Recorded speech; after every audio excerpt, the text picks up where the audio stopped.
दिवाली भारत के सबसे बड़े और महत्वपूर्ण त्योहारों में से एक है। ये कार्तिक महीने की अमावस्या को मनाया जाता है। दिवाली को रोशनी का त्योहार भी कहा जाता है। ये त्योहार अंधकार पर प्रकाश और बुराई पर अच्छाई की जीत का प्रतीक है। दिवाली कथा। कार्तिक मास के कृष्ण पक्ष की अमावस्या तिथि को दीपावली का पर्व मनाया जाता है और इस दिन माता लक्ष्मी का पूजन किया जाता है।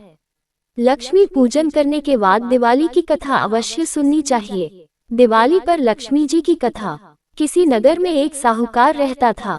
उसकी एक बेटी थी। वह रोजाना घर के सामने लगे पीपल के पेड़ पर जल चढ़ाती थी। उस पीपल में लक्ष्मी जी का वास था। एक दिन उसी पीपल के पेड़ से लक्ष्मी जी प्रकट हो गई और साहूकार की बेटी से बोली, मैं तुझसे बहुत प्रसन्न हूँ, इसलिए तुझे सहेली बनाना चाहती हूँ। साहूकार की बेटी बोली, क्षमा कीजिए, मैं अपने माता पिता से पूछकर ही बताऊंगी। उसने घर आकर अपने माता पिता से सारी बातें कही और उनकी आज्ञा से लक्ष्मी जी का प्रस्ताव स्वीकार कर लिया। इस तरह वे दोनों सहेलियां बन गई। लक्ष्मी जी उससे बहुत प्रेम करती थीं।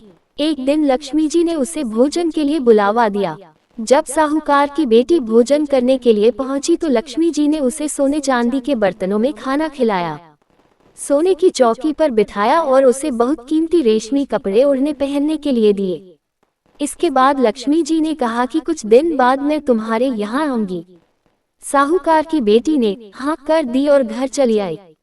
उसने जब सारी बातें माता पिता को बताई तो वे बहुत खुश हुए, लेकिन बेटी कुछ सोचकर उदास होकर बैठ गई। जब साहूकार ने इसका कारण पूछा तो उसकी बेटी बोली, लक्ष्मी जी का वैभव बहुत बड़ा है, मैं उन्हें कैसे संतुष्ट कर सकूंगी। ये सुनकर पिता ने कहा कि घर की जमीन को अच्छी तरह लीपना और अपनी पूरी श्रद्धा से रूखा सूखा जैसा भी भोजन बने उसे बहुत प्रेम से लक्ष्मी जी को खिला देना। पिता बात पूरी ही करने वाले थे कि एक चील कहीं से उड़ती हुई आए और बेशकीमती नौलखा हार साहूकार के आंगन में गिराकर चली गई। ये देखकर साहूकार की बेटी खुश हो गई। उसने पिता की बात मानी और घर को सुंदर तरीके से सजाया, जमीन की सफाई लिपाई की। चील ने जो हार उनके घर में गिराया था उसे बेचकर लक्ष्मी जी के लिए अच्छे भोजन का इंतजाम किया। उन्होंने सोने की चौकी और रेशमी दुशाला खरीदा। जब लक्ष्मी जी घर आई तो साहूकार की बेटी ने उन्हें सोने की चौकी पर बैठने को कहा। इस पर लक्ष्मी जी ने कहा, इस पर तो राजा रानी बैठते हैं। इतना कहकर वह साफ जमीन पर ही आसन बिछाकर बैठ गई और बहुत प्रेम से भोजन किया। वह साहूकार के परिवार के आदर सत्कार से बहुत खुश हुई और उनका घर सुख संपत्ति से भर गई। हे लक्ष्मी माता, जिस तरह आपने साहूकार के परिवार पर अपनी कृपा बरसाई, उसी तरह सबके घरों को सुख संपत्ति से भर देना। महालक्ष्मी आरती। ओम जय लक्ष्मी माता, मैया जय लक्ष्मी माता, तुमको निशिदिन सेवत, हरि विष्णु विधाता। ओम जय लक्ष्मी माता, उमा रमा रमानी तुम ही जग माता, सूर्य चंद्रमा ध्यावत, नारद ऋषि गाता।